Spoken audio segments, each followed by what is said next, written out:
Well, hello everybody. It's PL Stuart here, and with Steve Talks Books on page chewing once more. It seems like we just finished an episode, but we're back. This is Jam Pack June. We've dubbed this Jam Pack June, where we're gonna have quite a few of these episodes and keep you on your toes with some fantastic guests. This evening, afternoon, we are honored to have two phenomenal writers in Thiago Abdalla and A.J. Rettger. So, welcome, gentlemen. Very happy to have you on Page Chewing. I'd just like you to, perhaps introduce yourself and tell us a bit about what you write, how things are going. Uh, I'll let Thiago go first. Okay. Sure. I've only been a writer for like a published writer for 3 months. So this is all still kind of new to me. But I'm Thiago Abdalla. I am Brazilian. We can talk about how Brazilian knows how to speak English. But yeah, I'm the author of A Touch of Light. I'm not prepared, but Ah, okay, here you go.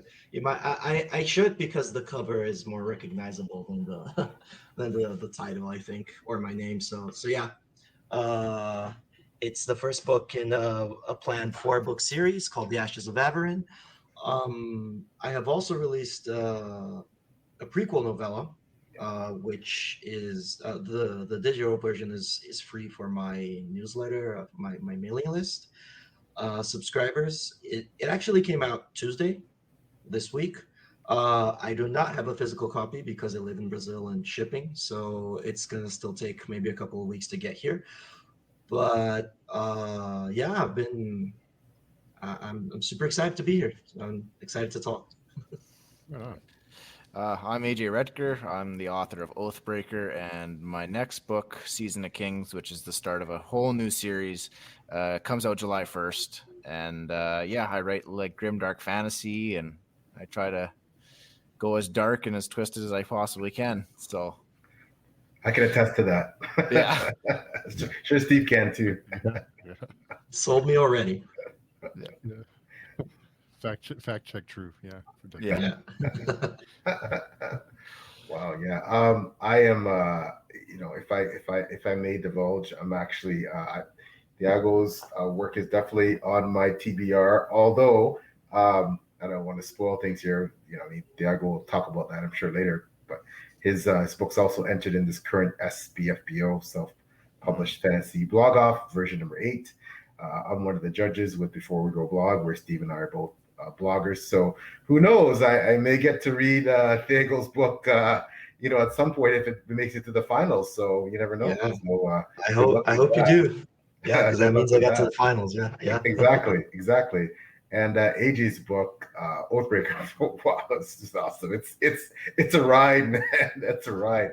And I am very humbled and privileged and honored that he provided me with an arc of his upcoming book, Season of Kings. I was just saying before we went live here that I'm deep into now. It's like, oh, man, it is like there's no predictability there. Don't get attached to anybody because they're they're probably not going to make it.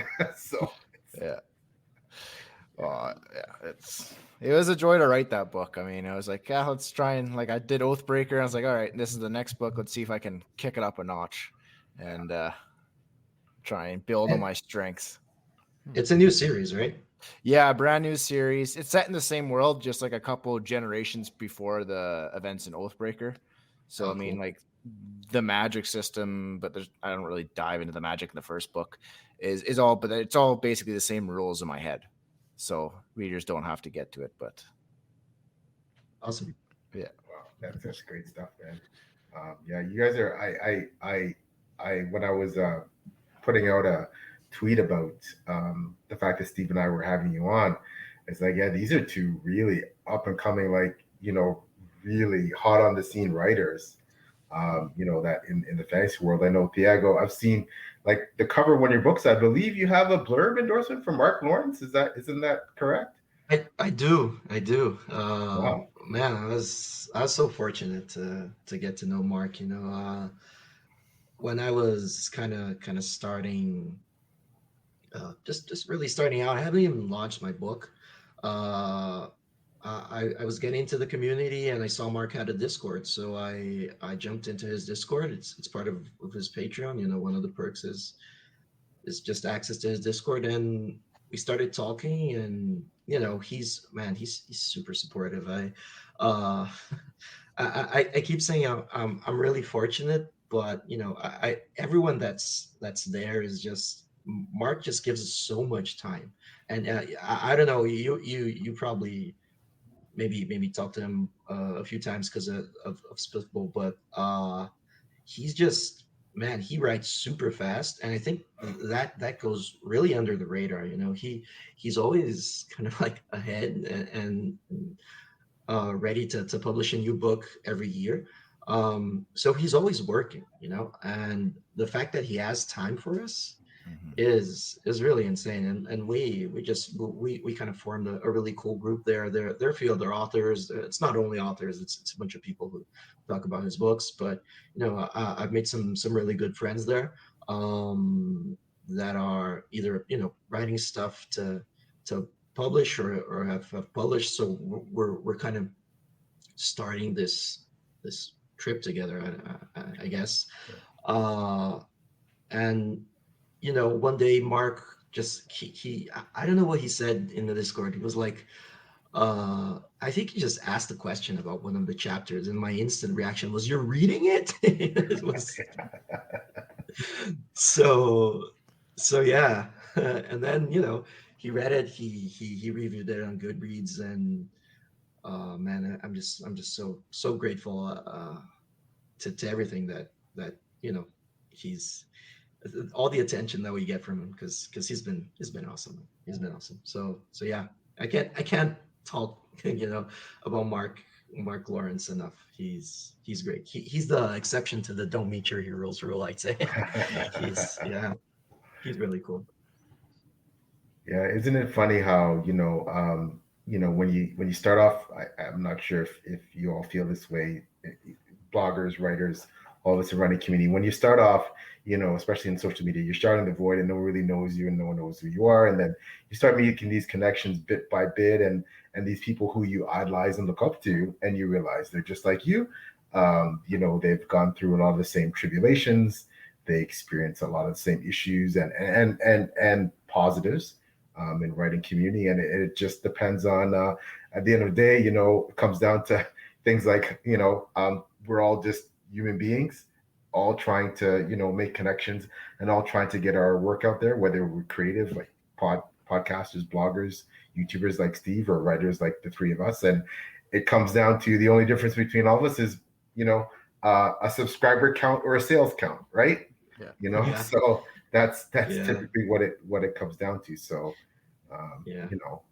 we have people like AJ, and AJ is he does that double duty, which I really commend, where he has his own, a podcast where he features and interviews authors.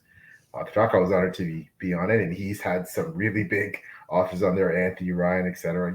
He's really had some phenomenal guests, and I think we're all doing so much in our own little way and collectively, as in terms of right community, to contribute to each other's success. And that's one of the things that I really think I think that's just phenomenal that I love about it. Yeah, I mean, like I grew up in the music scene. Like I played in bands, go to shows. I was a big music guy, and those scenes, it's like, at least where I come from, it was very cutthroat.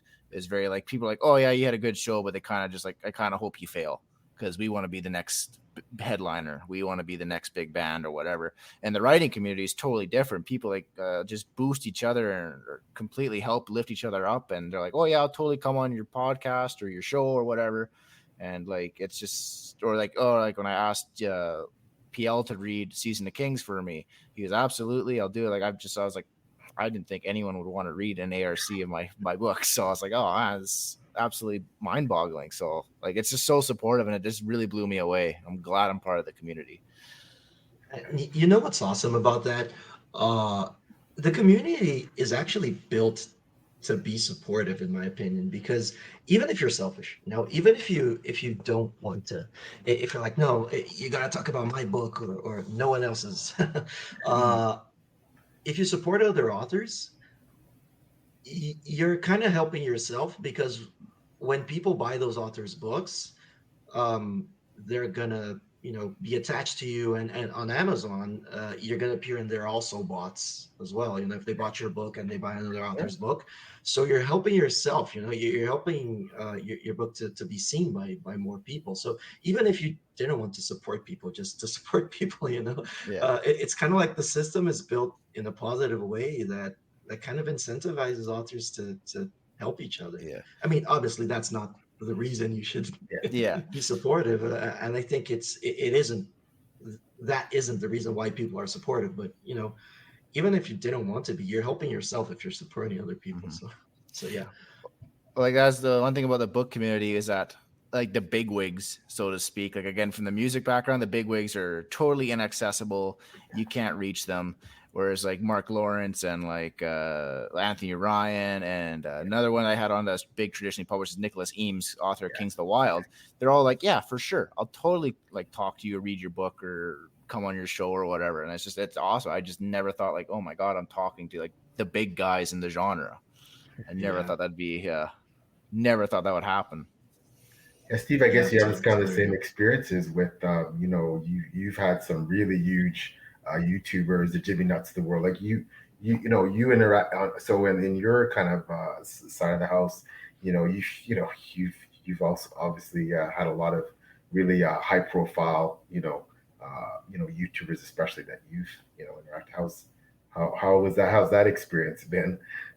It's been 99% positive. I think for the booktubers I've invited, because I thought I wouldn't even get a response, but all of them have been really kind and really generous with their time. I've only had one no from an author, so I'm doing pretty good. So I had no complaints. But I think I've had, gosh, I'm up to 60 or 70 now. So Wow, yeah. those are very good odds, and everyone's been really great. Just a very little. I've only had a couple of weird experiences, but for the most part, it's all been very positive and lots of fun. Yeah. Well, it's a reflection of real life, right? The online social community is a reflection of real life. 99% of people, hey, you're gonna have these really positive interactions with, and then there's that percent. And then we're not talking about the trolls and the bots and the scammers and that stuff. But in general, I'd like to say that this, I can certainly definitively say that Reddit community is just a fantastic, supportive, amazing place to be. I actually wrote an article about that.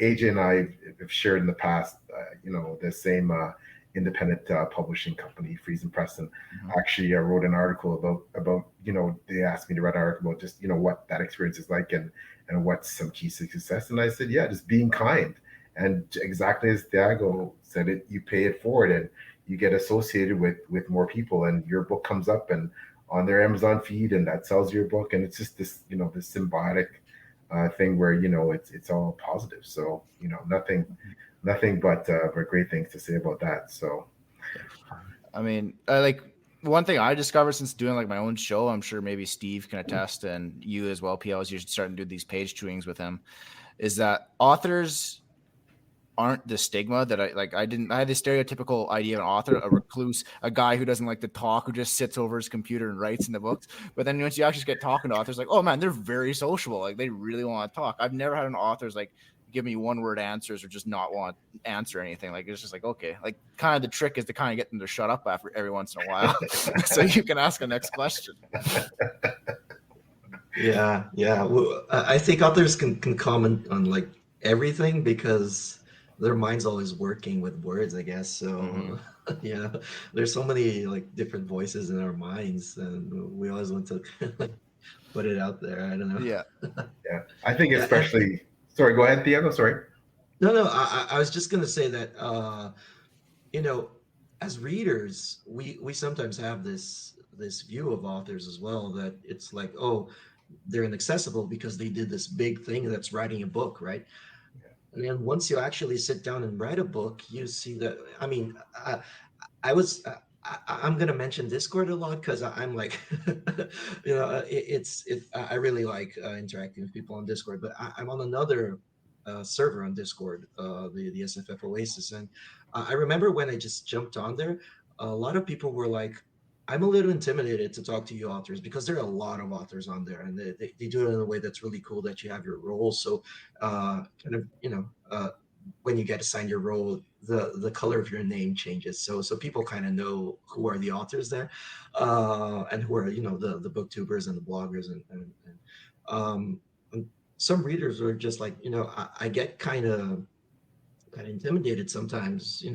I check my messages before I send them like 3 times, and I was like, man, I'm not this wordsmith that the people seem to think authors are.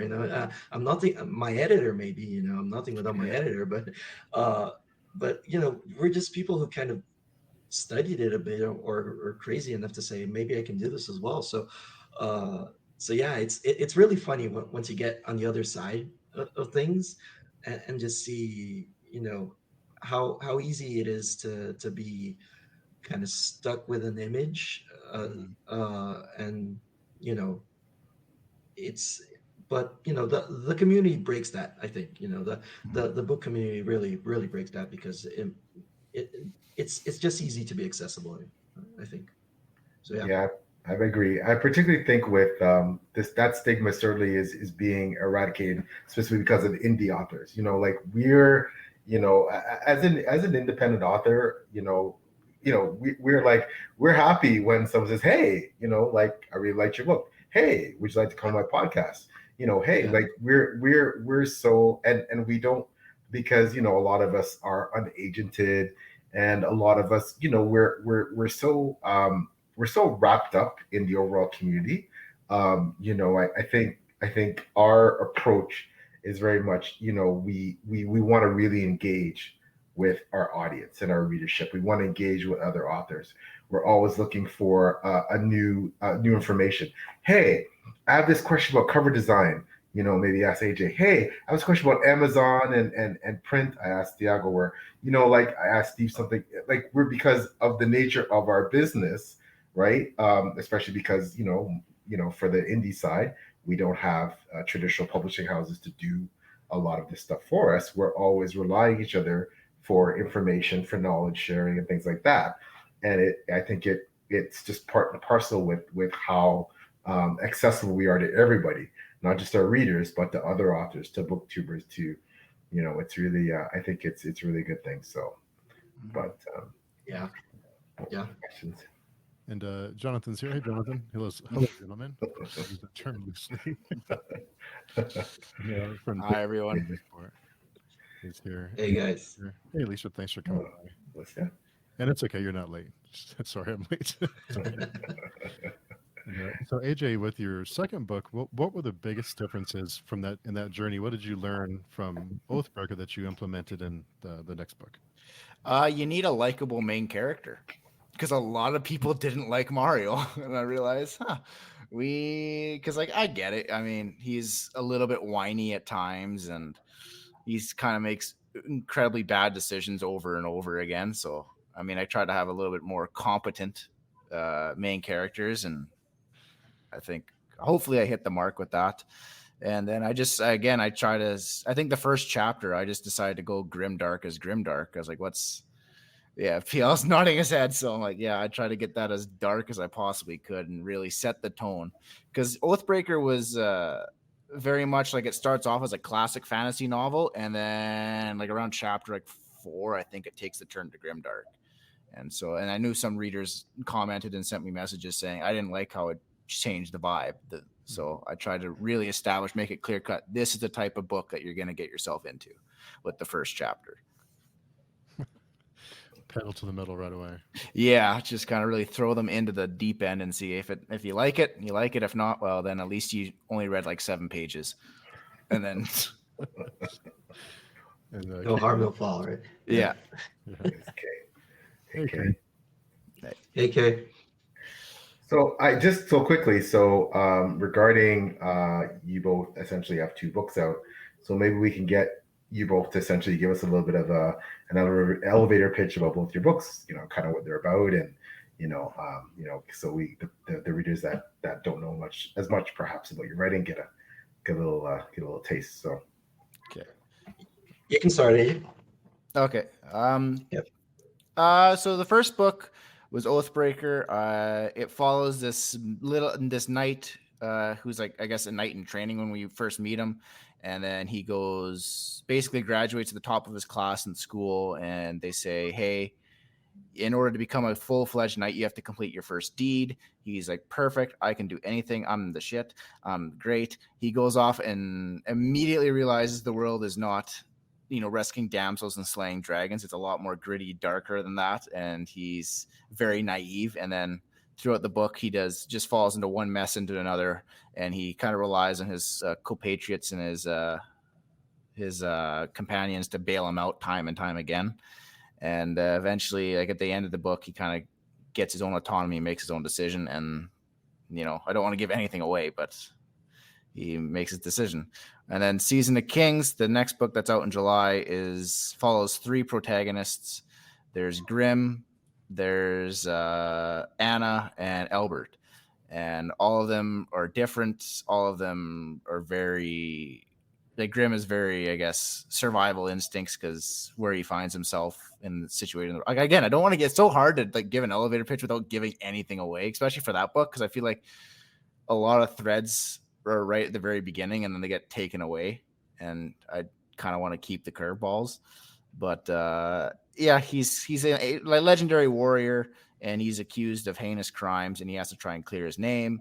Anna is raised in the woods with her father, and if something comes and disrupts her life, and she has to go flee into the city and actually socialize with people for the first time in her very young life.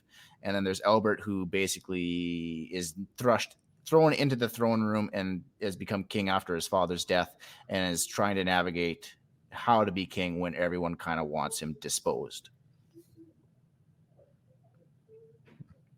Awesome. So that was a very long elevator pitch, but that was probably several floors going up and down the skyscraper. But great stuff. Cool. Both of my books are in the same series. One's a full-length novel. It's A Touch of Light. It's called A Touch of Light, but I tell people to focus on the touch part because it's only a touch. It's actually, I think, kind of dark. The quote that gave the book its title is, that's the thing about light, all you need is a touch to see the horrors lurking in the dark. So that kind of, I think, sets the tone of what the book's about. And it follows three main characters. Two of them live in the domain, which is kind of a union of nations who all follow a religion. And this religion has declared war on death, basically. So death is a sin. If you die, it's because the goddess considered you unworthy. And you shouldn't be mourned. You shouldn't be remembered. You shouldn't be talked about ever again. So they do this because they believe death is what drove their goddess, called the Seraph, away from their land, and they're trying to bring her back. So yeah, the church has a lot of power. It's got politics. One of these two characters is actually one of the elite church warriors who are Griffin riders, and they have this bond with the Griffin, and the magic system is based on that. They can kind of pull strength from the Griffin, and in return for an emotion. So basically, they have this emotion that they feed to the Griffin, and then they pull strength from, or speed from their Griffins. And they're super scary because they're the only ones who are allowed to kill in this religion. So people are scared of them. That's one of the characters. The other character is a prince in one of these nations, and he's just struggling to kind of revive his loved ones, because it's said that when the goddess returns, a select few people who died actually can be kept by the church, and they can be revived. So his path is basically trying to show that the person who wants to revive is worthy. And then there's a whole other culture called the clans, and these are outside the domain. They're a lot more primal, and they actually believe almost the opposite. They believe that life has to be returned to the earth, so you need death. because they believe in this dead goddess that will come out of the earth if you don't keep feeding her life. So they're actually, on the opposite side of the scale, and things won't work out between both of them. So yeah, and among all of this happening, a kind of weird disease that makes people feral starts to spread, and it's kind of like the worst thing that could happen to the domain because it's death inside of the domain. So the characters in the domain are trying to solve that, while the other character, Nasha, I didn't even say their names right. The prince is called Adrian. The Sentinel, the other character within the domain, is called Lynn, and the character from the clans is called Nasha. So yeah, Nasha is just trying to fit into the clan. She has struggles of her own. The world there also isn't kind of safe. Parts of it are starting to wither away, so they're scared that the goddess might be trying to escape from within the earth, and they're trying to see what they can do. So yeah, sorry if that was too long-winded, but it is, I always tell people it is a sprawling epic fantasy. There are a lot of characters and plenty of cultures and nations and stuff like that. Don't think it gets to Malazan levels, but I was talking to Mark about this. I think I wrote a semi Malazan by mistake. Because I wasn't actually aiming for that, but stuff just started to grow and grow and grow, and suddenly I had this big world and a ton of cultures. So yeah, and then the other book is a prequel novella to Touch of Light. It actually focuses on Adrian, this domain prince. Oh yeah, and I forgot this because I'm awesome at elevator pitches. I forgot one of the most important aspects of the world, which is the faithful in the domain.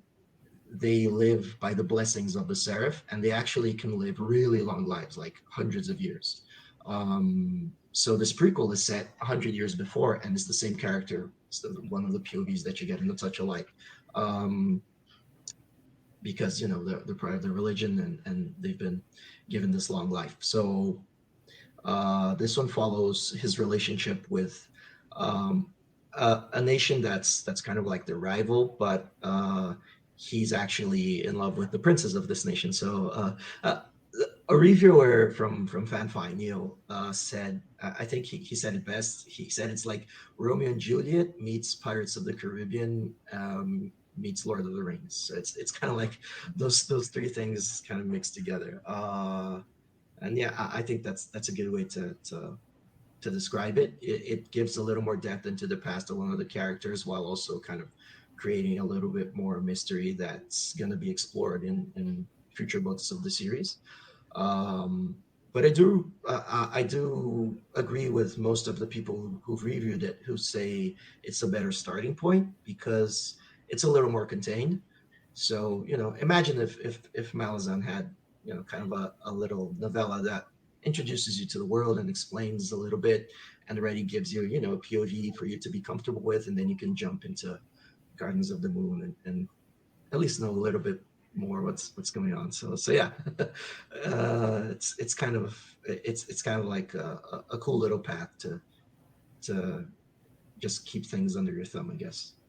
So yeah, I don't know if my building was taller than AJ's, the elevator going up and down, but Wow, those both sounds awesome. I'm out of the loop because I only started Mazan, and Steve is a big he's reading all the Erics and stuff now. AJ, have you read Mazan? Have you read it? No, I'm scared of it because it's very long and they're very big books. And but I plan to get to them eventually. It's just when finding time. Yeah, I plan to get actually only read the first one as well, because it's on my eternal TBR, but just when I'm writing I can't read, so and I'm always writing, so my reading is on pause a lot of the time. I take a lot of time to actually finish books after I started writing, so yeah, I haven't read a lot of it either. Wow. Yeah, those sound awesome. Oh, Andreas. Andres is here. Andres. And Jonathan says Slay's level 1 hog for easy XP. I think he's referring to nothing was easy. It's not with Mario and Oathbreaker. Yeah. The Library of Alexandria is here. Touch of Light. Let's go. Oh yeah, man. I actually want to just give a quick shout out to Alan because he was the first YouTuber who kind of put my book on the map. Uh, he picked it up on a whim from that galley, and he actually recorded a review for a launch day. So that was just awesome. Yeah. Yes. And, Alicia says, I have the novella today. I'm excited to start. Cool. How much do, a question for you three authors, how much do video reviews or booktube content, how much does that help with getting the word out there? Man, in my opinion, it helps a lot. I think a ton of people are on YouTube, and you know, there are just huge channels like Daniel Green. He reviewed Zamil's book, Zamil Actor, like a couple of weeks ago. Yeah, and he just immediately shot up to top best-selling lists on Amazon. So, I think that helps a lot. But even it doesn't have to be Daniel Green. The booktube community is just awesome, and every like video that you get, I think helps people to find out who you are. It's like putting it on the speakers and saying, look, this book exists, because I've always had this. I'm sorry if I'm talking too much. I'm making AJ's point. That authors you need to shut up authors sometimes. So shut me up whenever you, because I get excited. But the weird thing about marketing isn't that people don't want to buy your book most of the time. I think it's that people don't know you exist. Mm-hmm. So booktube is a huge avenue to show people that you exist and that you've written a book, and people see the cover. And I think there's that kind of study that people need to see something 7 times before they click on it. So every little bit just kind of helps, even if it's just someone just showing your book on a book haul. People start to know you exist. You start to become kind of more like a known factor, or comfortable in their minds, and eventually they'll hopefully check your book out. So yeah, I think it helps a lot. Yeah, it definitely helps so much to get just any exposure is good exposure. I mean, even if it's a negative review, obviously we don't want that. But I mean, I know so many people who are like, oh, I bought this book because so-and-so said they hated it and I needed to check it out for myself. So, I mean, it helps. And then just again, like I know because in the next week or so, because I've been fighting with Amazon about covers for Season of Kings to meet their requirements. I think I got it sorted out now. Later this week, I'm planning to send it out to booktubers and email booktubers and be like, hey, do you want an physical advanced reader copies? Because it's just so much. It helps, like Thiago said, like when you can see the cover of the book on the channel and you can see the quality of the print and all that. It makes so much of a difference, and people it lends you a little bit of authenticity that you're not just some guy with Microsoft Word who just printed off ramblings. Yeah.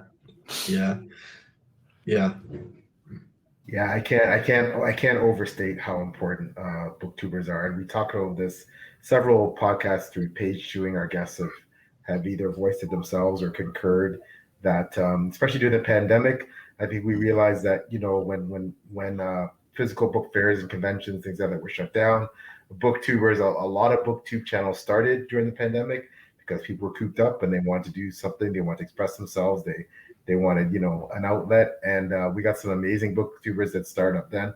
Obviously, we had a lot of previously. And yeah, I mean, if you look at the way book reviews are done now, obviously there's lots of bloggers that only communicate their reviews in written form.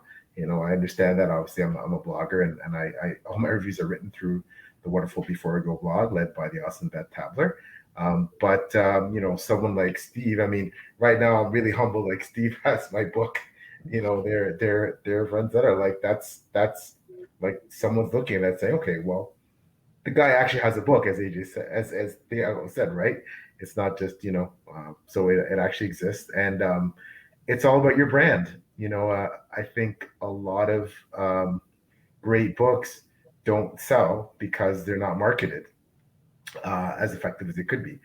And there's books that perhaps aren't as strong that really have great sales.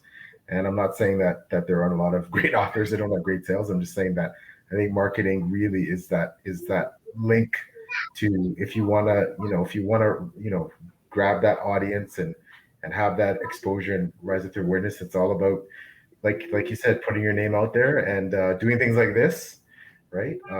Your branding, having identifiable things like, okay, for me, when you see me on interviews, it's, I have my swag on, and the swag matches the book, and it's all part of their brand, right? So, and as you both mentioned, letting people get to know who you are, letting them see, the unfiltered you, just talking to people and what your thought processes are and your viewpoints and how you interact with people, and yeah, that's all part of it. So it's all part of the marketing. So, and it's scary because you're putting yourself out there, right?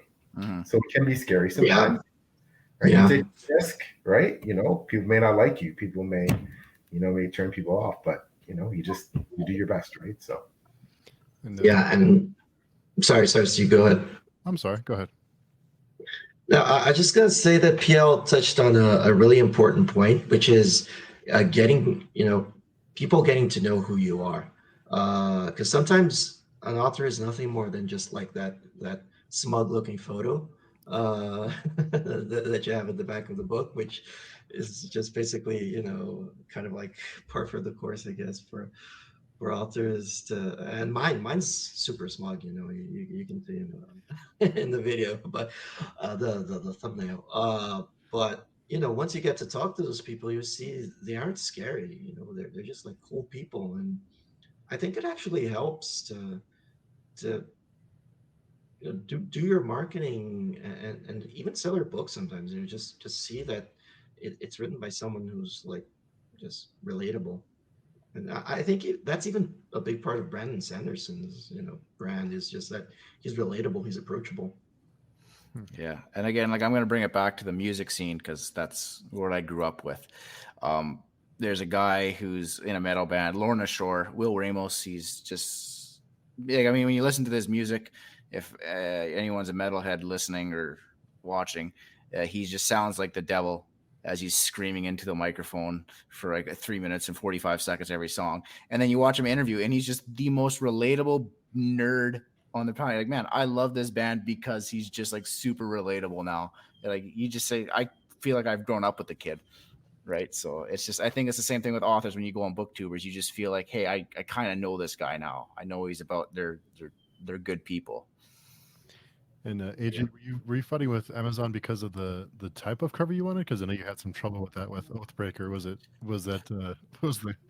the cover something? Was it too violent again, or was it something else that? No, it was just the dimensions were all off, and then of course, I mean, I hired a cover artist, and then everything I tried to fix it myself just made it worse. It just stretched it and blurred it, and I'm like, okay, I gotta bother my cover artist again.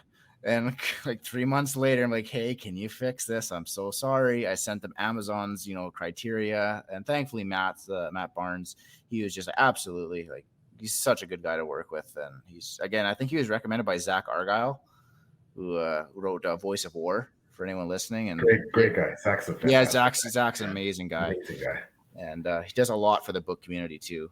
And he's kind of my go-to guy when I have questions like, who's your editor? Who's your narrator for your audiobook? Who's your this? Who's your that? I usually just message Zach, and I'm sure he's sick of me about hearing from me now every now and then, but he doesn't seem to mind. Hasn't said anything yet. It says, thank you, PL. I received your book today. Oh my gosh, I'm so honored. That's so honored. I hope you enjoy it. Was that, I'm going to guess, was my friend over here, he did a thing, and, actually, no, that wasn't me. Oh, okay. Well, I'm honored. Then thank you. Let's see, I'm honored that you got it. So thank you. I hope you enjoy the read. Nice. I do gotta say, like I got the audiobook of PL's book, Drowned Kingdom, and just because it's hard for me to find time to actually read, but I have a half-hour commute to work and back every day, so I mean I can hammer out a chapter or 2 chapters every day. And PL, your writing style is so unique, and it just immediately drawed me in when I listened to it. I was like, holy crap! Like Oh, this is something I've never like heard of it before. It was so unique. It was kind of like Anna Smith Spark. Like when you listen to read her, she's just a very unique, distinct voice, and like yours is the exact same. I'm like, holy crap! Like this, I know. Like if I picked up someone was to read me from a line, I'd be able to pick that's a PL Stuart book. Yeah, like, well, I'm humble. I'm honored, man. That yeah.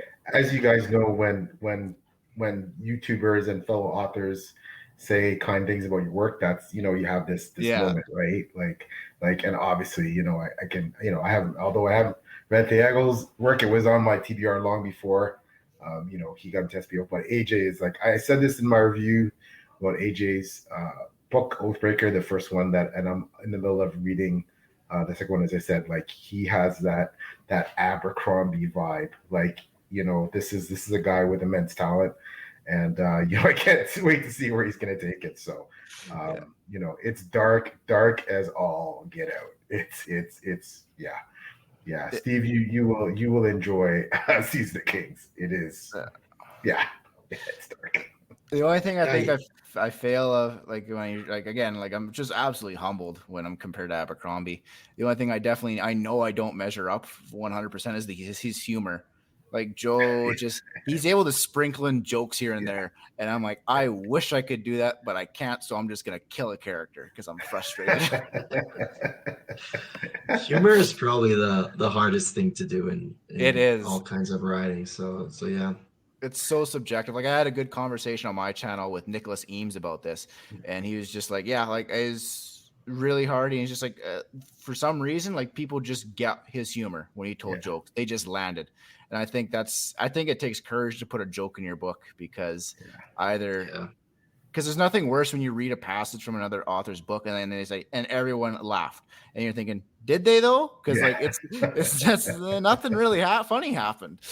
But then to actually read a book and laugh along with the characters is such a special talent that unfortunately I do not have. But yeah, I'm with you, man.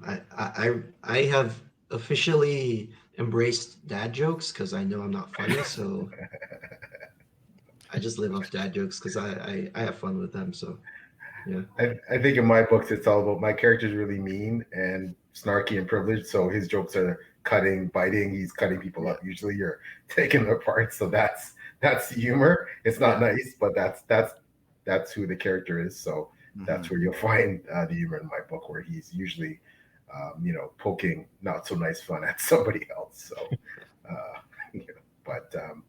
I want to ask both of you. Like I know, again, I consider you both these, huge up and coming writers, and you go on Twitter and all these social media, you hear people talking about both your books, right? And I think that's part of what it kind of SBFBO specifically, and we've all been involved in one way or another. It's this hype machine, right? And but you see it beyond SBFBO. You see it on social media where people are talking about this book or talk about this book, and so I had a moment just recently where one of my idols was saying positive things in my book, and I was like, oh my gosh, that's I was blown away, right? So you have that fan person moment, that fanboy moment. Like what are some of your fanboy moments? Like maybe in terms of Mark Lawrence or you, AJ. Like what was your moment? Like, oh my gosh, I'm talking to so and so, or so and so said something great about my book, or something happened where you had an interaction like, wow. Well, for me is like anytime anyone says anything positive about my book, I'm like, because again, like I started being an author. I think I've told Steve this story, and maybe you as well, PL, that I started writing Oathbreaker without any idea. Like I had no ambition to publish it. I was like, yeah, this is just something for fun in my basement while I'm in isolation. And basically, I showed a couple people on Reddit. They said, you should try and publish it. It's really good. It's strong. So I did. Took it to Friesen Press. They edited the hell out of it and fixed all my typos and grammar mistakes and comma splices. And people just said very nice things about it. I was like, this means so much that, my mad ramblings on my 300-page rambling was people actually cared about it. And then, but like my big fanboy moment was definitely when I got Anthony Ryan on my show and I was able to talk to him, because like that was huge, because like he is a big influence. I mean, I'm still trying to track down Andrew Sapkowski, because like he's my big guy, but he's not on any social media, so it's very hard for me to get in touch. But I'm gonna find him. I'm gonna track him down, even if I have to go to Poland myself and hand him a copy of my book. But yeah, that was definitely a fanboy moment when I talked to Anthony Ryan. That was unreal. Yeah, I mean, my fanboy moment was getting to talk a little bit more with Mark Lawrence, and then just we were practically not just me and him, but on the Discord, he's on there every day. I'm on there every day, so it's still kind of surreal when you think about it, because I remember the first time that I read Prince of Thorns, and I was kind of like I hadn't started studying stuff to become a writer, I think, or yeah, but I was just I used to have no, I had the idea of being a writer, of maybe trying to write something since I was like 20, 22 or something. So even though I hadn't like pulled the trigger on it, I remember I started reading Prince of Thorns, and the prose hit me immediately. It was like, okay, yeah.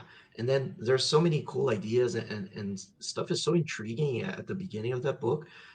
And the only thing I could think of was, I'm never going to write this good.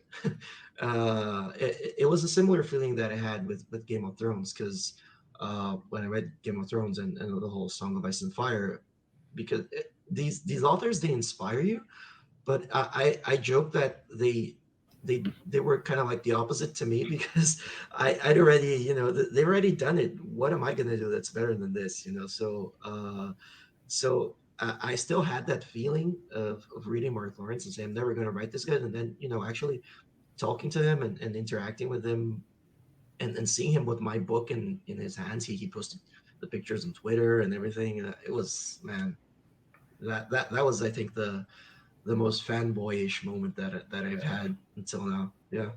That's awesome. I want to come back to something you said there first. But Steve, what's your fanboy moment since you've been doing this? There's too many of them. Everyone, I'm surprised whenever I can connect with anyone. So every time I speak with anyone, even PL, we've had several episodes together, but it's still, so I'm, it's still great to connect with you every time. So I mean, every time I get to talk with anyone is my fan, because who am I? So Yeah, I'm honored, man. You set the bar low. If talking to me is a big deal, but yeah, no, I and I'm honored, obviously, Steve, to I mean, I'm humbled that you know this, just for your edification, for Thiago and A. Just it started like Steve interviewed me, and then we started talking afterwards, like, hey, I want to start this interview thing. You want to be my co-host? I'm like, well, you should have got the right guy. Like, you want me, right? So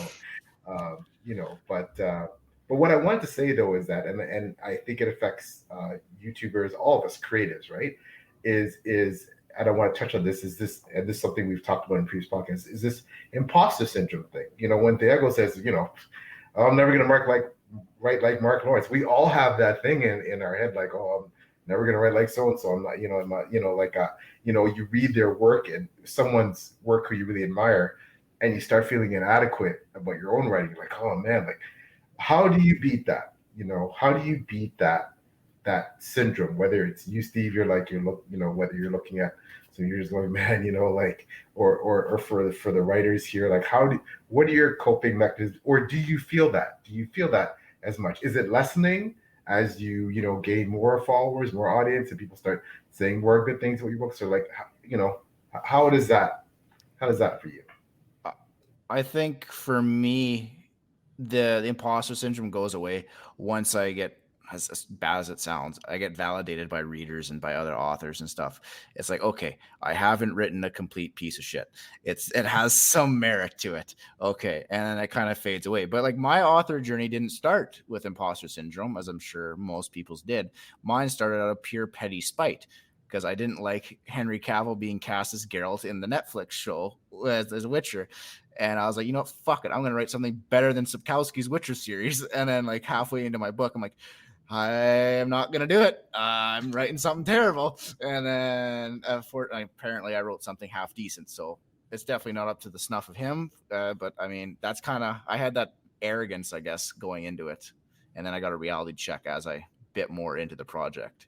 But again, like, yeah, when I ever get like Season Kings, I'm like, man, like, is this too dark, or is this too violent, or is this, is anyone gonna like dig this story? Like, the one character is a 14-year-old girl. Is anyone gonna believe me wrote a believable 14-year-old girl character?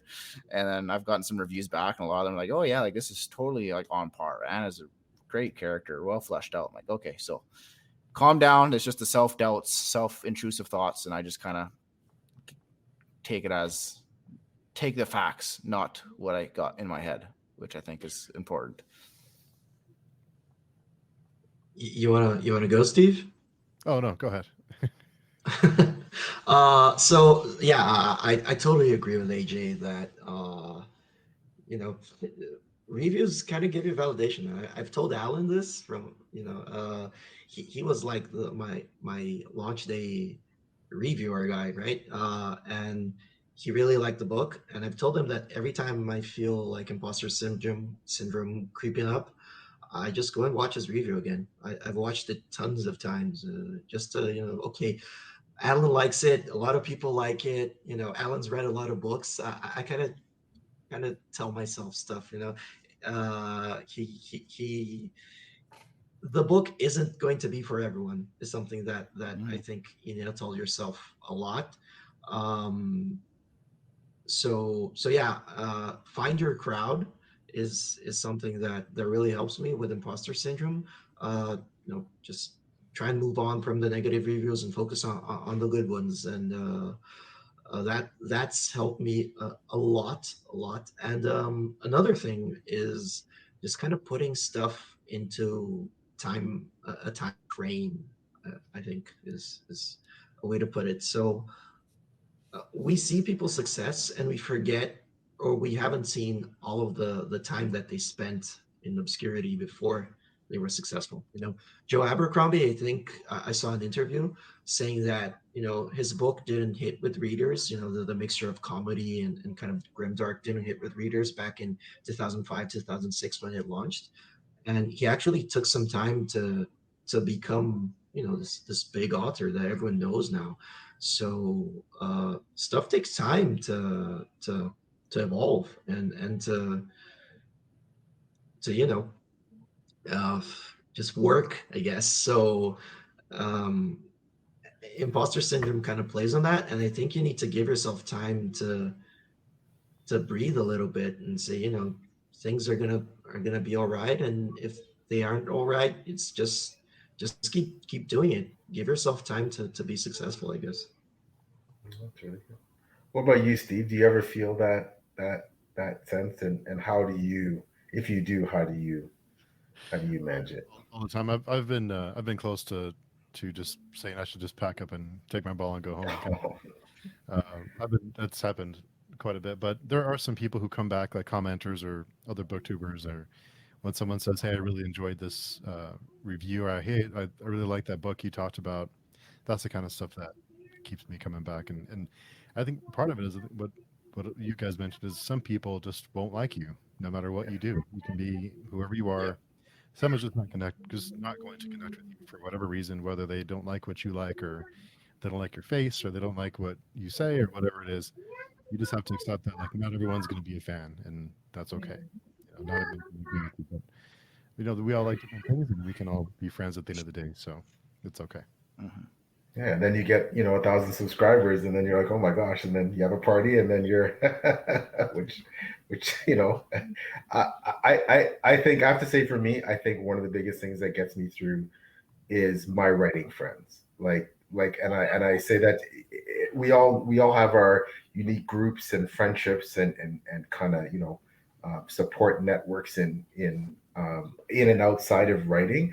And for me, it's that core group of probably 5 to 10 people and more, or it's broader, but there's a core group that, of these awesome people and awesome writers that, when we just lift each other up, you get a, something bad happens, bad review, or the really good review, or, an award, or, so all through all this stuff. And we keep each other really even keel, not to get too high or too low, not to get too, excited about that really amazing review, or not to get too low about that really bad review, and just kind of just keep plugging away and focus on the writing and the brand.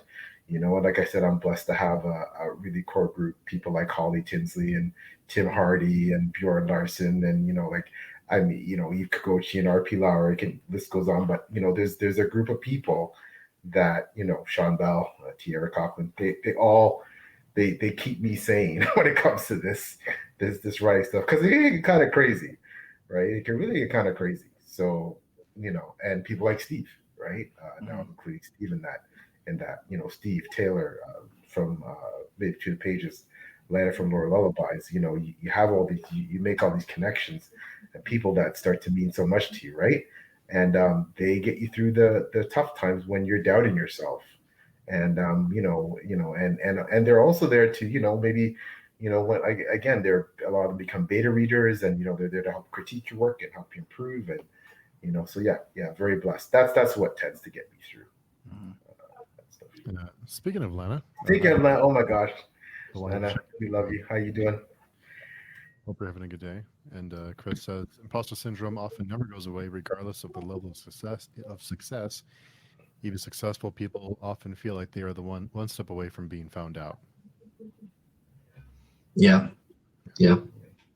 And I think there's, being a little insecure, and there's, imposter syndrome, which is something that never goes away. But I think if you let your insecurities kind of evolve, it'll become imposter syndrome. So that's why I think it's good to have like anchors to keep you, keep you tethered to real life. I'm a person who, my brain keeps trying to tell me people are going to find out all the time, and these positive things, they really help. They really help. Yeah. So yeah, it's just where you direct your focus, I guess. Mm-hmm.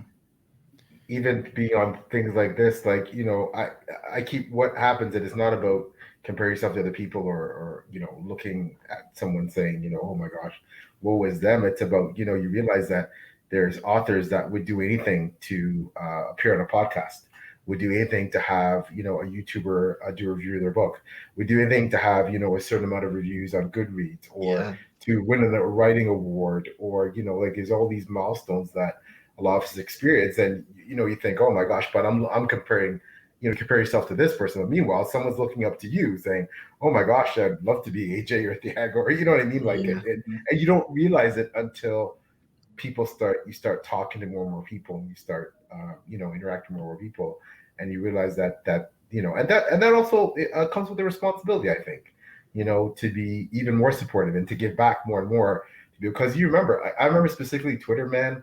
Like, I remember coming on Twitter and I'm like, who am I? No one knows who I am. Who's going to follow me? I'm following all these huge writers and thinking, oh, well, maybe one day, they might follow me. But then, and you're putting all these tweets, no one's responding, like, because, like, nobody knows who you are. And then, but eventually you find your network, you make connections, you build genuine friendships. And it's amazing the friendships you can build virtually, right? Without ever seeing the person now. And like, eventually you find your, your tribe, and you start, and then you take off, but it takes time, right? And everybody branches off in different ways. But yeah, like, at first it's like, wow, you publish your book, you're thinking, who's going to buy my book? Like, you just don't know what your audience is going to be, right? And, there's surprising people that buy your book, right? People that you don't expect to buy your book are like, I really liked your book. And you look at the kind of books they read, and sometimes I look at their TV, I'm like, you like my book? Really? That doesn't seem, congruous with what you normally write, but, it happens. Yeah. And, I think the point there is social media is really cool to just, I mean, I've seen people say Twitter is just a place where people argue and stuff, but that isn't the case with book Twitter. And it's just such a really cool place to make friends. And I think selling your book is almost it's almost kind of secondary, because you meet people, you talk to people, and eventually they will get to your book. You don't even need to scream about your book when you're meeting all these people, because eventually they'll find out about it. So yeah, it's super cool to just have this network of supportive people around you. And, AJ, when we talked before, when Oathbreaker has been released, and you had mentioned listening to a lot of music while you wrote Oathbreaker, do you have a soundtrack, or do you have like a Spotify playlist for the new book? I thought about creating one, but just for people to listen to and get through the madness. But one, I don't know how to do that, so that's probably gotta learn about that. But I mean, I'm not against it. But like, I if people want to know what I listen to when I write the book, basically put on the Witcher soundtrack on loop, and then you basically got like from the games. That's basically what I write to, and then I'll just pick a song based on the movement. Like when there's a boss fight and there's something a really intense battle in my book, I'll put that on and I'll hammer out that scene. Or if it's more, casual, it'll be a more casual song, and that's is what it is. But music is a huge part in my writing because it definitely helps me capture a moment and how I write, because I feel like if I don't write with music, the scene just sucks. But that's just me. What about you, Thiago? Do you listen to music while you write?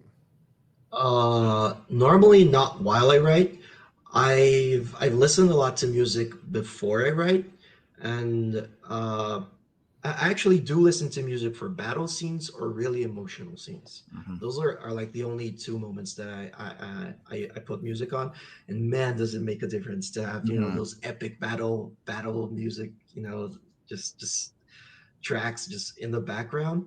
Never like stuff with lyrics to me. It's always instrumental, like something you'd find in the Lord of the Rings movie or something. But just having that just really brings you into the moment. So battle scenes almost I've become kind of like it's become almost like a crutch, so I use this, and I have like 10 to 15 songs maybe, and it's just like on repeat that I use for battle music. And then the really emotional moments when someone's died or something like that, I have this other kind of emotional playlist. The star of that playlist is Adagio in D minor, which I've talked with Thomas Howard Riley about a lot. It's just, man, that track to me is just the perfect emotional track. So I do for that, but I've started to do that a lot more now for the second book. But for A Touch of Light, I used to listen to maybe 20 minutes of Rage Against the Machine before jumping in. Like Sleep Down in the Fire was probably the song I most listened to throughout the year that I was writing that. So yeah, but the lyrics kind of screw with the words in my mind, so I need to turn it off when I start writing. And AJ, with your background in music, I need some metal suggestions because I've been trying to find new metal bands. I wanted to pick your brain. Are you familiar with Bellwitch? Bellwitch, yeah. Like again, I need some suggestions that are in that vein because I really love that album. Bellwitch. Remind me who's the band again? Mirror Reaper, or I think it's Mirror Reaper, the album.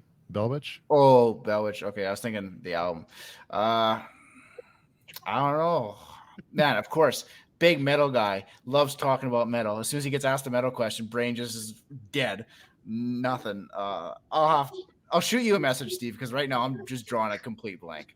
Okay. I'm sure, like, as soon as we're done talking, I'll just be like, "Oh, there's this band. Why couldn't you think of that on the spot, AJ? You idiot!" It's usually the way it happens. Yeah, but no, it's definitely good stuff. Well, sorry, Steve, go ahead. I was just going to ask Magic the Gathering, what if he still plays, or what colors he likes to play, or what's his go-to? Powder spells, man. I've been in love with blue cards since I started. I think I started playing Magic I don't remember. Maybe when I was 10, Urza's Legacy had just come out or something. Uh, and I had this counter burn deck, which was just blue and red cards, right? Counter spell and lightning bolt. And you know, I'm a big modern fan, the modern format fan, because I get to play counter spells and lightning bolts. So yeah. I honestly haven't played a lot of Magic in the past few months because my focus has been fully into writing, and I really want to rapid release my series. I want to have it wrapped up by next year, all 4 books. So by the end of next year. So yeah, I'm really focused on that. And I have a ton of really good friends in Magic, and whenever I can, I try to jump onto Magic Online, or even just watch a stream and kind of, even if I can play, at least I can watch other people play and keep up with the format. Uh, but no, Magic's been like a pillar of my life since I started playing it, man. It'll never go away, and I don't want it to go away. So, but it's kind of like on and off, because of time constraints. But man, the fact that I have griffins in my book was inspired a lot by Warcraft and by the Azorius, which are a kind of guild in one of the Magic sets. And there's this card called Riot Control, which the image is just a griffin kind of crashing down into the middle of a bunch of people. And was like, I'm gonna have griffins in my book because I love that artwork. So yeah. That's awesome. Yeah. I want to ask, so who are some of your go-to writers or writers that you're identifying that are like up and coming, or in the indie scene, or traditionally published, or just period, like, or your writers that are your inspirations that you kind of really influenced your writing or pattern yourself after? Who are some of those authors for you guys? Thiago, feel free to go ahead. Okay. Yeah.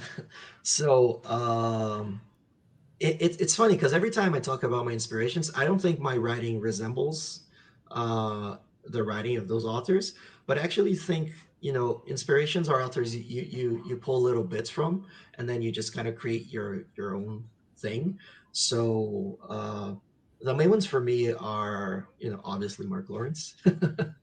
I've talked about that a lot. I was really inspired by Joe Abercrombie as well. Just the way that he does characters, and just that gritty tone, and the way that I really like Joe's repetition. The way that say one thing about Logan Nine Fingers, or body floating by the docks, or all of those little kind of catchphrases, as they call them, that just he sprinkles throughout the book. And if you're paying attention, you see that he's repeating a lot of that stuff. So I really like that kind of style. And I remember trying to do something similar in the first draft of A Touch of Light, and my editor was like, this repetition just isn't working, man. It's just, and he was right. So I toned it down a lot, and but a little bit, I think, still there if you look at it. Apart from those two, I really like. Especially the fifth season by N.K. Jemisin. I was really inspired by that book, and the total concepts that she uses there. And yeah, I think that one was big, especially for writing the clans in my book, which feel really different from the culture of the domain. And finally, I guess the way that Patrick Rothfuss does world building is something I really love. The way that he just puts details into plain sight, and he doesn't call your attention to them. So those are my main ones. And you have to kind of pay attention, and it gives the book reread value. So I really like that. Just offering people a product of if you read it once, you can read it again. You're still gonna pick up a few things. So yeah. For me, just a quick detour. I had to do a Google search because I was absolutely driving myself bonkers. Pallbearer is a good band, like Bellwitch, Lysis, Samothrace, and Esoteric. I'll send a message in this private chat here, Steve. Cool. Thank you. Yeah, I was like, man, why can't I think of any bands? And then so I had to do a quick Google search, and finally they're all starting to click, and I'm like, there we go. So But yeah, as terms of authors, obviously Anthony Ryan and Andrew Sapkowski, anything they put out is gold. But in terms of indie authors who I really like kind of look up to and idolize or like respect, PL's up there, obviously. Holly Tinsley, she's amazing. Sean Crow, who I consider a good friend because he sent me covers and I've sent him covers. He's currently reading Season of Kings. He's wrote Godless Lands, and I think he's on Spiffbo this year for Valhalla of Steel, his like fantasy / sci-fi cyberpunk book. Yep. And like I read it and it's absolutely phenomenal. I mean, he's absolutely amazing. And then just there's so many amazing indie authors like Ryan Cahill. He's just phenomenal. And he's such an easy to talk to guy, and he just absolutely, he said, and like, again, I sent him a copy of Season of Kings and he was like, totally.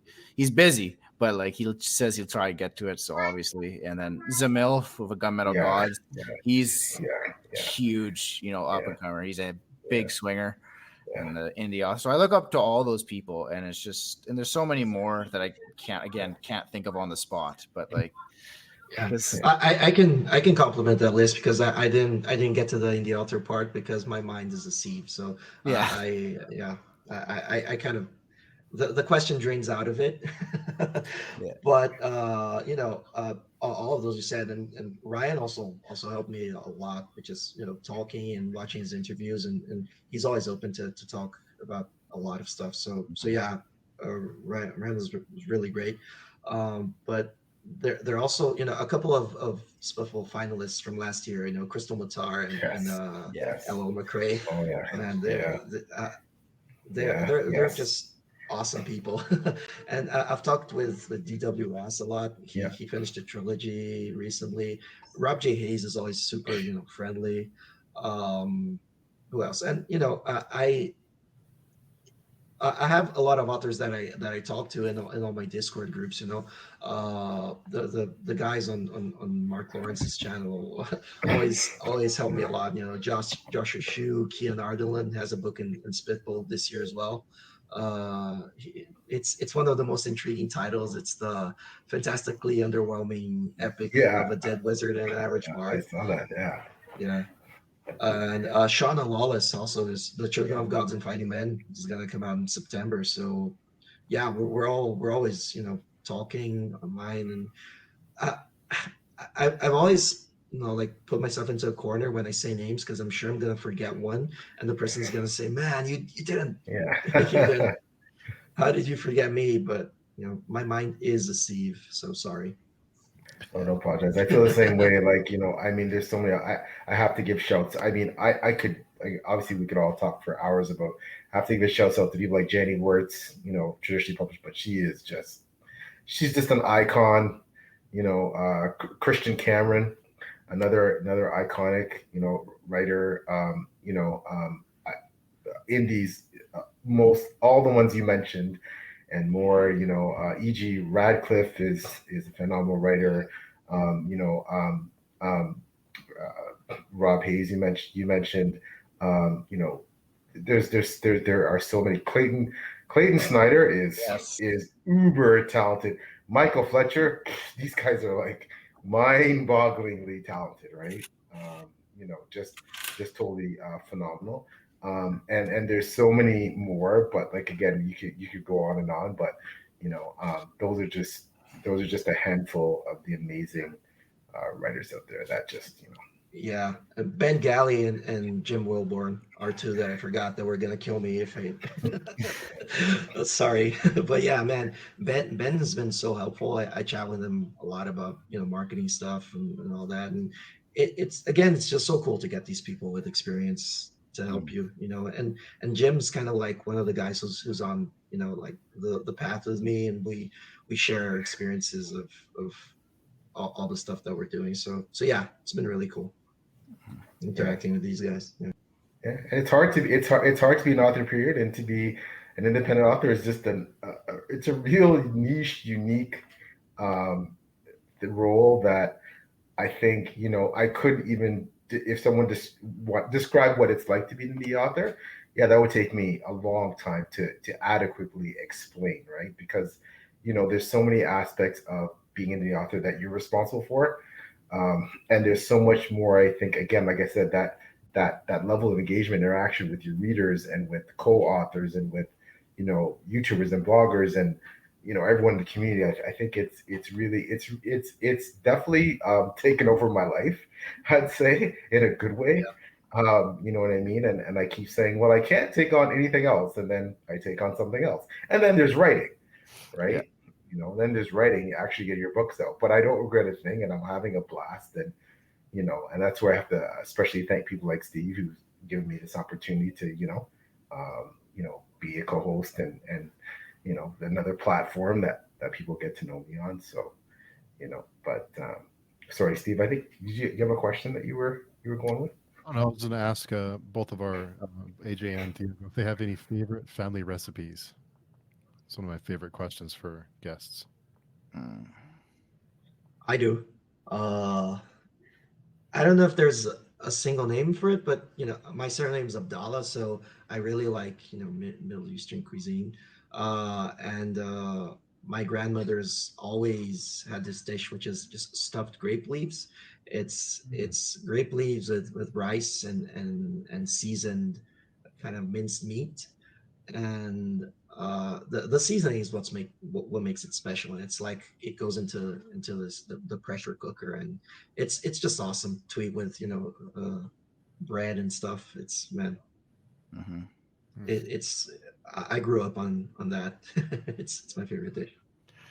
For me, it's like, I mean, I love all my mom's cooking. I mean, she's an amazing cook for what she does. But like, I'm from Saskatchewan in Canada. For people that don't know, it's a very big Ukrainian population. Like, there's a lot of Ukrainian people in Saskatchewan. So, and like, I've had girlfriends and friends who have all been from a strong Ukrainian background. And my God, their pierogies and cabbage rolls will just knock your socks off. Like, if people go just say, "Oh, I'll make your pierogies or I'll make you cabbage rolls," and I always have to ask, "Are you Ukrainian?" Because if you're not, I don't want them, because they won't match the snuff. They're just not good enough. There's something about those people that just know how to make them, and they're just amazing. They're just top tier. I can't get enough of it. Nice. What about you, PL? Do you have a favorite? Yeah, I love all cuisines. I love all foods, Ukrainian food, pierogies, Middle Eastern food, Lebanese food. Oh my gosh, shawarma, that's stuff to die for, right? Yeah. Tabbouleh, like those are things that I love. My Caribbean food, my island food, jerk chicken, curry goat, rice and peas, roti, those are all things that I actually, actually my wife is, I mentioned this on my interview with Steve, my wife is actually cooking, it's just called pepper pot, and really it's just a bunch. It's really just a stew that goes on forever. You just keep adding stuff, and you boil it in the slow cooker over and over with all these sauces, and it just gets more fall off the bone, marinated, and you just keep adding more beef and adding more sauces, and and over the course of a few days, and that's one of my favorites, pepper pot. I'd have to say, and so tomorrow I'm looking forward to some pepper pot. Making me hungry. Yeah. We have been talking about recently is subgenres, and I wondered from an author's perspective, are subgenres, does it make it easier to target your audience, or does it make it harder because there's so many of them? Because there's more and more subgenres. So is it good or is it negative? Steve, you know where this is leading? This is leading to Grimdark. It's all going back to Grimdark, right? This like everything leads back to Grimdark. So I'll shut up, but you know where we're going with this. There's like progressive fantasy now. There's lit RPG. There's a ton of subgenres. So I wondered, does it make it easier to target your readers, or does that limit your audience when you target that specific subgenre? For me personally, I think it does both.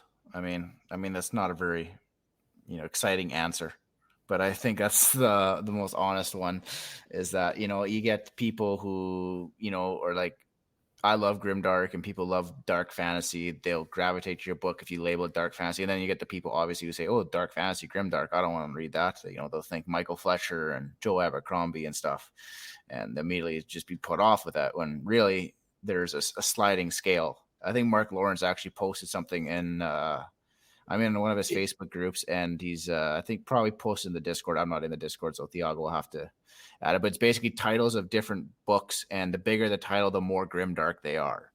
And Mark has a blog post for everything, and one of his blog posts is that scale. Yeah, it's on his blog. Yeah. So I mean, I think subgenres definitely help you in some cases, and they'll sometimes hurt you. But I think, like with the help with you, Steve, and other book bloggers and booktubers, it definitely, I think, opens your eyes, because again, like people might just be scared by the label of like grimdark or whatever, or like lit RPG, and not know what they're getting into. And then you hear like a personal testimony who kind of breaks it down with or without spoilers. You kind of know, okay, maybe this is up my alley. And so definitely you guys do the heavy lifting and try and break down those subgenres that are blocking people to come in. Yeah, my answer is the same. I think it's both, because I think labels help direct people, but they don't do a good job of explaining everything that's in the book, because they're only a label, right? They're not even meant to do that. But yeah, I mean, I've seen people say my book isn't that dark. I've seen people say my book is really dark. My editor wanted me to add a little levity in the book because he said it was too dark. So I think it depends. If I were, on Mark Lawrence's grimdark scale, I don't think I'd be too grimdark. Maybe mid to low, I think. But again, maybe I'm just used to reading darker stuff, and other people will find my stuff really dark, So, I mean, labels can help in a sense. And I'm sorry. I don't know if you can hear my kid in the background. Sorry. So yeah, labels do help direct people, but yeah, at a certain point you got to pick up the book and read it, I think. Yeah. Again, no, go ahead. Sorry, I was just gonna say, Ryan Kale that wrote Blood and Fire. Me and him had a talk about this exact subject, and he's like, he's kind of to paraphrase him, put words in his mouth. He's trying to invent this new genre called grim heart, where it's dark, but it has these wholesome moments. And I don't know, I think more, I think definitely Oathbreaker falls into grim heart rather than completely grim dark, whereas maybe my next one not so much. Maybe it's a little bit grim dark, but I know, I think that's where it's nice, because like I think only a certain amount of people can do the actual grim dark, like the Mark Lawrences, the Joe Abercrombies, the Michael Fletchers can really go into that deep dark waters and pull it off. Anna Smith Sparks another one that could just absolutely pull it off and be amazing at it. Yeah, see, I told you, Steve, the conversation was coming. It was all about grimdark. That's what I told you it was gonna, because I think for the three of us specifically, I think, and I was that person who I didn't think I wrote grimdark until people kept telling me, no, your book is grimdark or it's dark fantasy, and we talk about as writers that while we have ownership for our work, once we write it and it's published, it doesn't belong to us anymore. It belongs to the reader and their interpretations and how they perceive our books. So unfortunately, if people start saying en masse that your book is grimdark, guess what? It kind of is, based on what they're saying. And the only thing that can change that perception is if you say it's a series and you write the next book and it's different from that, right? And it's interesting that AJ raises what Ryan said. And I'm sure you guys have heard of Hope Punk. So that's another, that people are, now I believe that people are actually within the subgenre question that Steve brought up. I think people are actually trying to, out of grimdark, create these levels and layers of grimdark. So yeah, it's grimdark, but it's not really, and this is why. And I have more hope and more optimism, or I have this, or and I think, but again, like I said, I think, when it comes to subgenres of subcategories within fantasy, I think a lot of it now is going to be defined as grimdark and non-grimdark, like other categories. But the big kind of big elephant, or whatever you want to call it in the room, is your book grimdark, and that's how a lot of people, I think, will make their buying decisions, as AJ kind of hinted. How much how dark, psychologically dark in terms of violence, disturbing themes is your book, and then is that going to steer my buying choices? Because I think that's what's happening a lot right now. What I see from a lot of the chats, that's the big discussion is, and it's funny you referenced Mark Lawrence in that that blog post where all of the he has a sliding scale of grim darkness, and Michael Fletcher's at the top, right? Beyond Redemption is the book that's at the top, right? Yeah. And what was really fascinating is that I actually, Steve and I both read Sarah Chorn's book, her first book, Seraphina's Lament. Of course, he has it there because Steve has all the books. And at first, I was like, oh, I think it's darker than Michael Fletcher's. And Steve, who reads more grimdark than I consider him much more a connoisseur of dark, towards the horror scale than I am.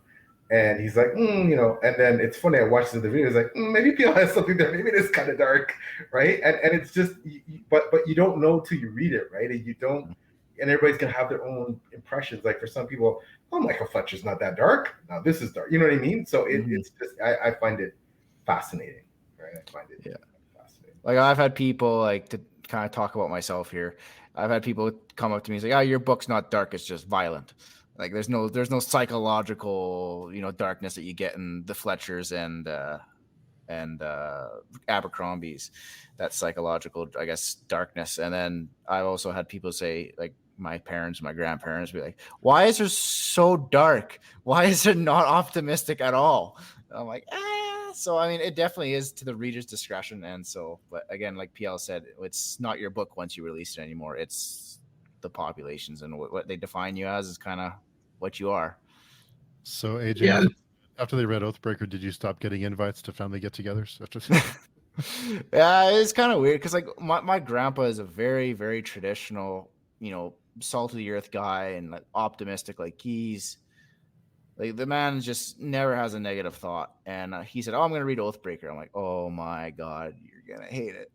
And he actually liked it. And he's like, I really like Mario. And I'm like, I have a feeling you like Mario because he's kind of the optimistic guy out of, he's the innocent guy who's not jaded and angry and all that. So, but I mean, my family obviously supports me still, and it's great. I didn't get what's the word? Anyways, they get kicked out of the family. Disowned, thank you. Yeah. Brain fart. Yeah, I didn't get disowned from the family for writing a super dark book or anything like that. But it's cool because, like, again, like all my cousins and everyone wants to talk to me, like, oh my god, you wrote a book, and they want to ask me a whole bunch of questions, and I'm kind of shy when people talk to me in public about my book. I'm like, yeah, it's okay. You reminded me of when I first talked to my mom about my book. Yeah. And she was like, do people die? I said, yeah. Do a lot of people die? I was like, yeah. And the rest of it was just, why? I didn't have an answer, I didn't know where to take the conversation from there. So it's like, yeah, I don't know. You should read it if you want to. If you don't, it's okay. I understand. But yeah. Like for those who've read Oathbreaker, for me, I mean, I'm just going to say the character's name, Hamish.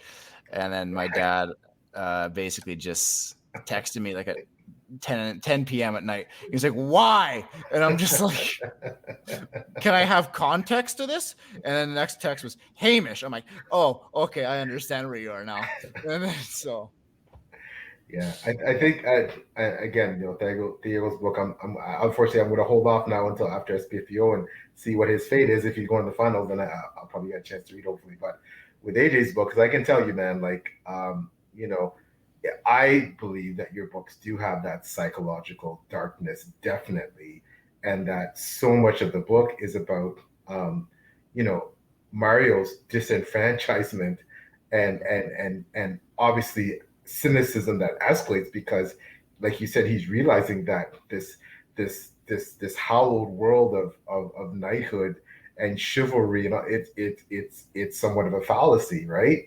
When he gets out there and sees the world. And I love that. And that's, violence is one thing. Like, I always say that, I never aspired to write, great battle scenes, right? Although I think battle scenes are cool, I didn't think that would be one of my strengths, and I felt maybe the world building other things was my strength. But then people go, "Oh, your battle scenes are awesome." I'm like, I take it as a big compliment, but you don't look at that as a strength of yours. But your battle scenes are phenomenal, AJ. But I think your real strength is the psychological darkness of and I believe, and Oathbreaker was a great book. I think Season of Kings is a step up in terms of your character work because these characters are extremely complex, right? Like I can't spoil anything, but when you get to Egbert, like the king in this book, like he's a complex dude, Yeah. right? Like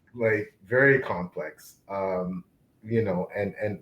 that's the stuff that I love about Grimdark is the psychological nuances, the complexities, the morally gray characters. Like that's the stuff that attracts me to books like AJ's, and I'm sure based on the elevator pitch, Thiago's again was on my TBR for quite a while, but now hopefully, like I said, I'm wishing you best of luck with SPFEO, and maybe I'll get to read it as a finalist book. So. Yeah. I hope so, man. I'm super excited about that. So yeah. How do you guys feel about you've been SPFEO, AJ, so have I. You're now I'm currently a judge now. Mark Lawrence has created this thing that just seems to be getting bigger and bigger and more hyped and more like it's becoming essentially the premier indie fantasy award / contest, and it goes on for a year, and as soon as it's over the next one starts, and it's really unique in that and there's been a lot of authors now that have really gotten huge exposure and acclaim just from being an SPFEO, much less getting to semifinal rounder or finalist rounder or winning it.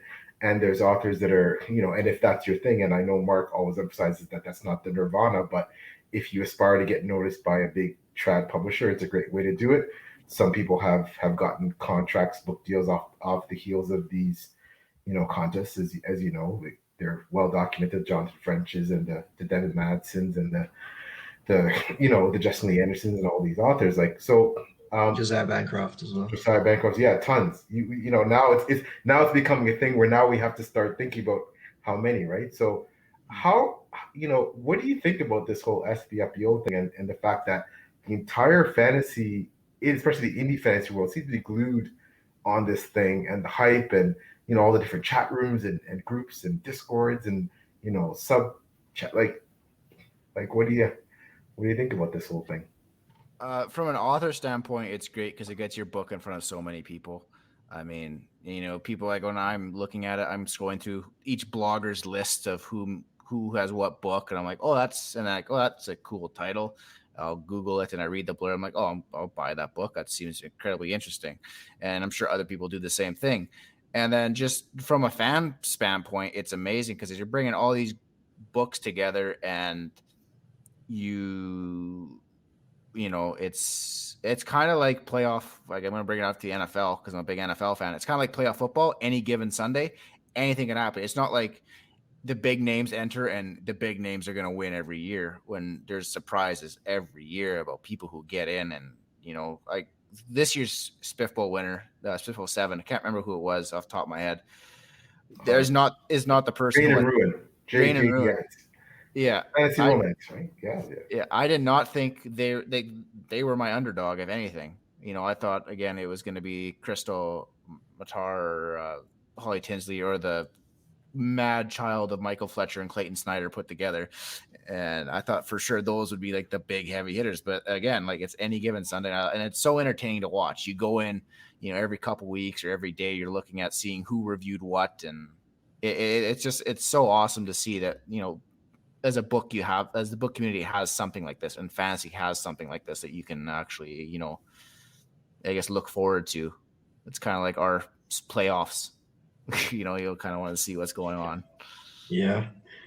I mean, it's spectacular. I think it's such an again, what Mark built here, it's an incredible accomplishment because first of all, it's free to sign up. So it's just like free exposure. 10 blogs working all year round. That's just amazing. The amount of work that's put into that. I'm thankful just for it existing. It's like everyone, the work that they put into it. And I think as a reader, it's amazing as well, because like it or not, indie fantasy still has a little bit of that stigma. Not fantasy, indie books. It's just, oh man, it might not be as good as a trad book. So it really helps just show the quality of indie books, if nothing else, because these are books that are getting reviewed by big blogs, and they're out there, and once you get to the finals, like the amount of hype that you get for those finalists and semifinalists, it's amazing, man. It really is. It really is. Just as an author and as a reader, you're set for years. Unless you people read 300 books a year, but if you read, like, I don't know, 20 books a year, 30 books a year, you're set. You can have new stuff all the time. So man, it's awesome. It really is great. Yeah, like, And I'm a big NFL fan as well. Yeah. So am I. So I think Steve is as well. So yeah. I mean, like, again, if you would have told me about this before I published a book, I would have called bullshit on it. Like, oh, you mean everyone's doing this for free out of the kindness of their hearts and dedicating, months and years or a year basically to like read other people's books and judge them for no compensation? I would be, yeah, there's no way. So that Spiffball has kind of restored my, sense of humanity in people. I'm like, oh my God, people are just going out of the way because they love books. And that's just more the book community we talked about at the beginning of the show. It's such a wholesome community, such an amazing community to be a part of. And it's just kind of restored my faith in humanity quite a bit about being a part of it and observing it. And Chris Mohan says it's amazing to get 300 fresh voices to explore every year. Mm-hmm. Steve, what do you think about, what are your impressions about SBFBO and this hype thing, this hype machine that Well, it's great that, well, for me, because I'll often Google who entered, and I'll search through the blurbs, and I'll try and find. I did that a few months ago, beginning of the year. I went through and just ordered a bunch of books that, whether they were in the finals or the semifinals or not, if they appeal to me, I would just order them. But I think it's great to get exposure. But for me, I can never be a judge because I don't want to wait to read these books. I want to read them now. So I can't be a judge, but I respect everyone who does take the time to do that. I'm too impatient. I want to read. I want to get to the stuff. I want to read A Touch of Light now. So I'm not. I don't want to have to wait. But it's great that so many people pitch in for something like this and spend their time doing it. And like AJ said, it's great to see. Mm-hmm. Yeah, it's a real honor. It's a real honor to be a judge. I feel an immense honor, and of course, an immense responsibility to, and I think, for those of you know me, I mean, my thing is that, I understand, I've been cut in SBFBO. I know what it feels like. There's only going to be one winner. So everybody except for one book is not just getting cut at the end. But my thing as a blogger and what I think we all try to do as bloggers, YouTubers, or people who just like reading and reviewing books is, I think for the most part, most of us are trying to, as AJ said, shine a light on these books and deliver a positive, an overall, accentuate the positives, right? I mean, there will be critiques and criticisms, but really focus on the positive, because most of these books, largely there are so many positives, and the difference between a semifinalist and a finalist, or a book that doesn't make the semifinals, it's really by very small degrees, man. And it's also subjective, right?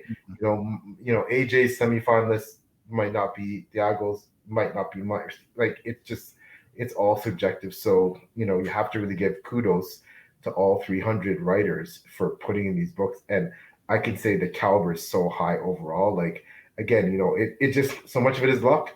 Depends on the blog you get. And if you'd got another blog, you might have gone all the way. It's just, but this blog, or this particular blogger, like, it's really random that way. So, And it falls down, like, again, to build on what you said, PL, about luck. It also falls in the block you get too. Because, like, I mean, I don't want to sound bitter here, but again, like, I got put in the block where I was going up against in the first round, Clayton Snyder and Michael Fletcher. I was like, oh man, I'm not going to beat them. And then, so it is what it is. I mean, like, I didn't get eviscerated. So, I mean, I take that as a win. So, I mean, it is a bit of luck because again, it's not a walk in the park competition for anyone. It's stiff competition, like I said, and it's like any given Sunday for football.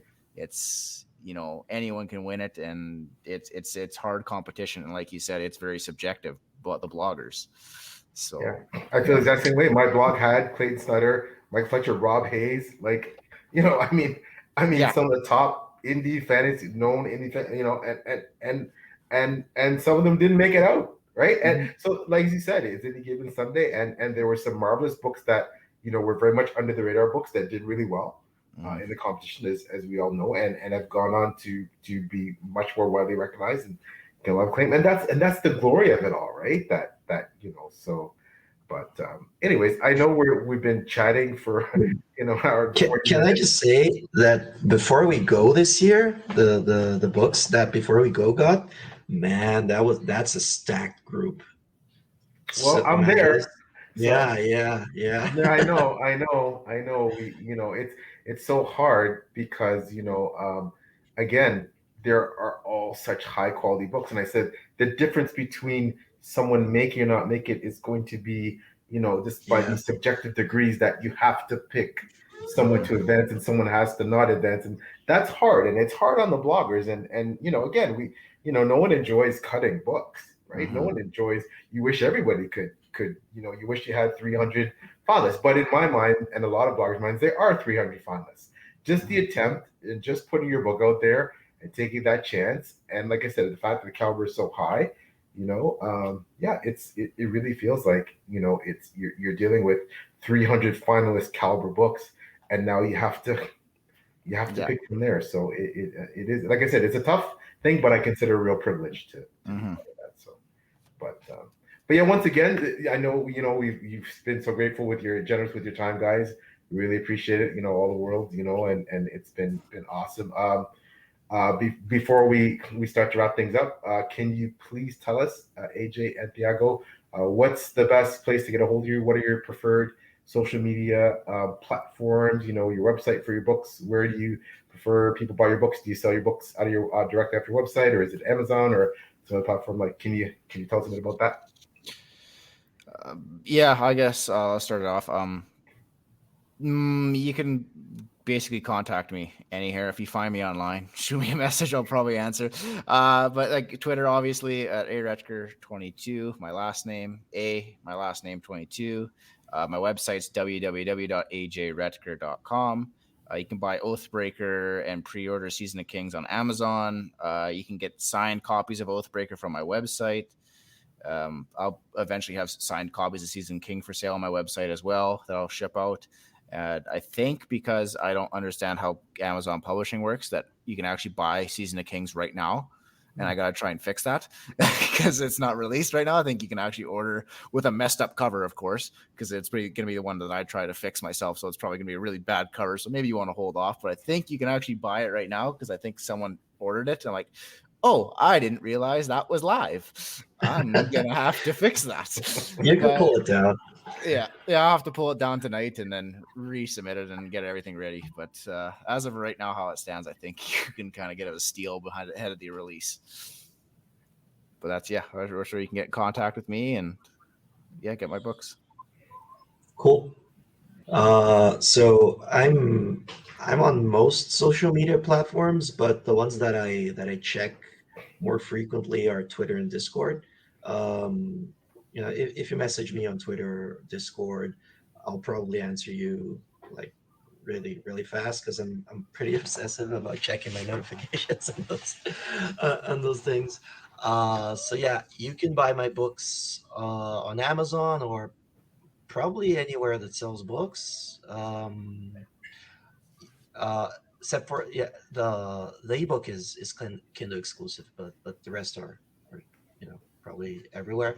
Um, for It's Such a Light, for A Prelude to Ashes, it's my newsletter, kind of like newsletter only ebook, and then the physical copies are available on Amazon.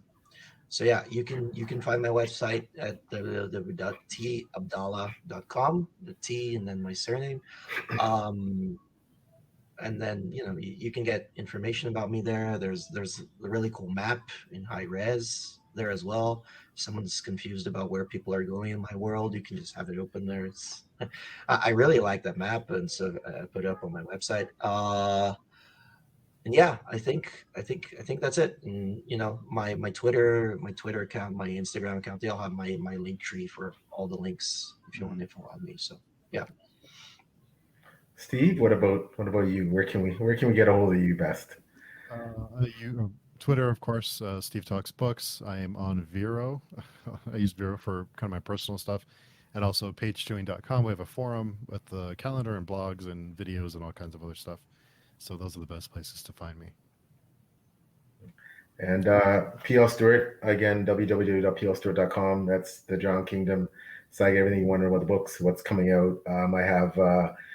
I do author interviews called Six Elemental Author Interviews, so written interviews. And of course, for Steve and I both, you can find our stuff published potentially on Before We Go blog, where we post reviews, Goodreads. I have a link tree as well. Twitter is by far where I'm the most active. I have Instagram and Facebook, but Twitter is really, you can get home easy on Twitter. My DMs are open. You want to talk writing, you want to know something about me or my books, you need something, give me a shout. My DMs are open. I'm always here to chat to and hopefully assist if I can in any way. So awesome. Well, thanks everybody. Thanks again to AJ and Thiago for spending the time with us. We appreciate it. Yes, thank you so much for having us. I mean, Yeah. I'll probably speak for Thiago here, but it was an absolute pleasure to be on the show. Yeah, it was super fun. I always feel like these chats, like they feel like 20 minutes, right? They go by so fast. So yeah, I just keep chatting with you guys. So anytime you like to have me on, just let me know. yeah, we're so honored Always to happy have to you. chat. Yeah, thanks. Yeah, honored to have both of you. Yeah, no, it's amazing. Thank you so much. It's the guests such as you that make this so rewarding for Steve and I, and make this such a phenomenal, podcast. So we just keep it rolling. Yeah, awesome. Thanks to everyone in the chat who came by to information. And I hope everyone has a great week. Conquer Monday, conquer the week. So everyone have a good week. Bye, everybody. Right. Bye. Awesome.